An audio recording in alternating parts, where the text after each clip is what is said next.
ತೂರಾಟ, ತಳವಾರ್ ಪ್ರದರ್ಶನ, ಸಿಕ್ಕ ವಾಹನಗಳ ಮೇಲೆ ದಾಳಿ, ನಾಗಮಂಗಲ ದಗದಗಿಸಿದ್ದು ಹೇಗೆ? ನಾಗಮಂಗಲದ ಬದರಿಕೊಪ್ಪನಲ್ಲಿ ಪ್ರತಿಷ್ಠಾಪಿಸಲಾಗಿದ್ದ ಗಣೇಶ ಮೂರ್ತಿಯನ್ನು ಮೆರವಣಿಗೆ ಮೂಲಕ ತರಲಾಗುತ್ತಿತ್ತು.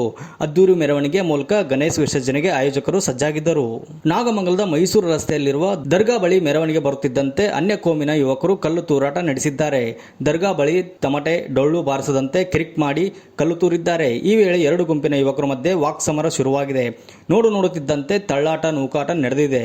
ಕಿಡಿಗೇಡಿಗಳ ಕೃತ್ಯ ಖಂಡಿಸಿ ಪೊಲೀಸ್ ಠಾಣೆ ಎದುರು ಗಣೇಶ ಮೂರ್ತಿಯನ್ನು ನಿಲ್ಲಿಸಿ ಹಿಂದೂಗಳು ಪ್ರತಿಭಟನೆ ಮಾಡಿದ್ದಾರೆ. ಕಲ್ಲು ತೂರಾಟ ನಡೆಸಿದ ಕಿಡಿಗೇಡಿಗಳನ್ನು ಬಂಧಿಸಬೇಕು, ಕ್ರಮ ಜರುಗಿಸಬೇಕು ಅಂತ ಆಗ್ರಹಿಸಿದ್ದಾರೆ. ಈ ಸಂದರ್ಭದಲ್ಲಿ ಕಿಡಿಗೇಡಿಗಳು ಗುಂಪು ತಲವಾರ್ ಪ್ರದರ್ಶನ, ಜೀವ ಬೆದರಿಕೆ ಹಾಕಿದೆ. ದರ್ಗಾ ಬಳಿ ಗಣೇಶ ಮೆರವಣಿಗೆ ಬಂದರೆ ನಿಮ್ಮನ್ನು ಉಳಿಸುವುದಿಲ್ಲ ಎಂಬಂತೆ ಜೀವ ಬೆದರಿಕೆ ಹಾಕಿ ತಲವಾರ್ಗಳನ್ನು ತೋರಿಸಿದ್ದಾರೆ. ಈಗ ಪರಿಸ್ಥಿತಿ ಕಂಪ್ಲೀಟಾಗಿ ನಿಯಂತ್ರಣದಲ್ಲಿದೆ. ಎಲ್ಲ ಪೊಲೀಸ್ ಅಧಿಕಾರಿಗಳು ಮತ್ತು ಸಿಬ್ಬಂದಿಯರು ಎಲ್ಲ ಸೂಕ್ಷ್ಮ ಪ್ರದೇಶಗಳಲ್ಲಿ ಎಲ್ಲ ಗಸ್ತು ಮಾಡ್ತಾರೆ. ಏನು ಹಾನಿಯಾಗಿತ್ತು ಅದನ್ನೆಲ್ಲ ಮಾಡಿದ್ವಿ. ಜನ ಟೋಟಲಾಗಿ ಓಡಾಡ್ತಾ ಇದ್ದಾರೆ. ಈಗಾಗಲೇ ನಾವು ನಿಷೇಧಾಜ್ಞೆ ಜಾರಿ ಮಾಡಿದ್ದೀವಿ. ಸ್ಕೂಲು ಕಾಲೇಜುಗಳು ಸಹಿತ ಇವತ್ತು ರಜೆ ಘೋಷಣೆ ಮಾಡಲಾಗಿದೆ. ಯಾರು ಕಿಡಿಗೇಡಿಗಳು ನಿನ್ನೆ ಒಂದು ಕೃತ್ಯದಲ್ಲಿ ಭಾಗಿಯಾಗಿದ್ದರು ಅವರನ್ನು ಕಾರ್ಯ ನಡೀತಾ ಇದೆ.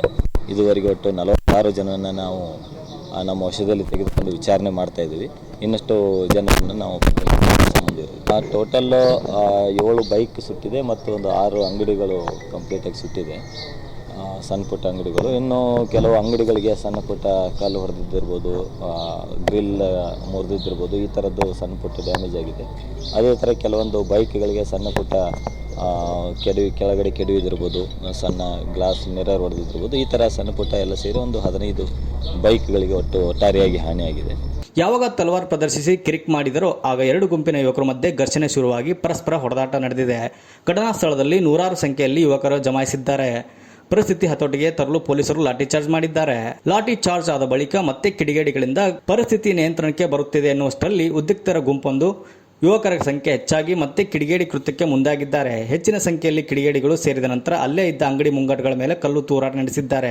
100 ಸಂಖ್ಯೆಯಲ್ಲಿದ್ದ ಉದ್ರಿಕ್ತರ ನಿರಂತರವಾಗಿ ಕಲ್ಲು ತೂರಾಟ ನಡೆಸುವ ಮೂಲಕ ಗಲಭೆಯನ್ನು ಮತ್ತಷ್ಟು ಜಾಸ್ತಿ ಮಾಡಿದ್ದಾರೆ. ನಾಗಮಂಗಲ ಪಟ್ಟಣದ ವ್ಯಾಪ್ತಿನಲ್ಲಿ ಇವತ್ತು ಸಂಜೆ ಗಣೇಶ ವಿಸರ್ಜನೆಗೆ ಹೋಗುವಂಥ ಸಂದರ್ಭದಲ್ಲಿ ಮಸೀದಿಯ ಮುಂಭಾಗದಲ್ಲಿ ಹೋದಂಥ ಸಂದರ್ಭದಲ್ಲಿ ಕಿಡಿಗೇಡಿಗಳು ದುಷ್ಕೃತ್ಯವನ್ನು ಎಸಗುವಂಥ ಉದ್ದೇಶವನ್ನು ಇಟ್ಕೊಂಡು ಕಲ್ಲನ್ನು ತೂರಾಟ ಮಾಡಿದ್ದಾರೆ ಅಂತ ನಮ್ಮ ಗಮನಕ್ಕೆ ಬಂದಿದೆ. ಅದಾದ ನಂತರ ಸ್ವಲ್ಪ ಪ್ರತಿಭಟನೆಗಳು ಕೂಡ ಆಗಿದೆ. ತಕ್ಷಣವೇ ನಾನು ಮತ್ತು SP ಅವರು ಸ್ಥಳಕ್ಕೆ ಭೇಟಿ ಕೊಟ್ಟಿದ್ದೇವೆ. IG ಅವರು ಕೂಡ ಬಂದಿದ್ದಾರೆ.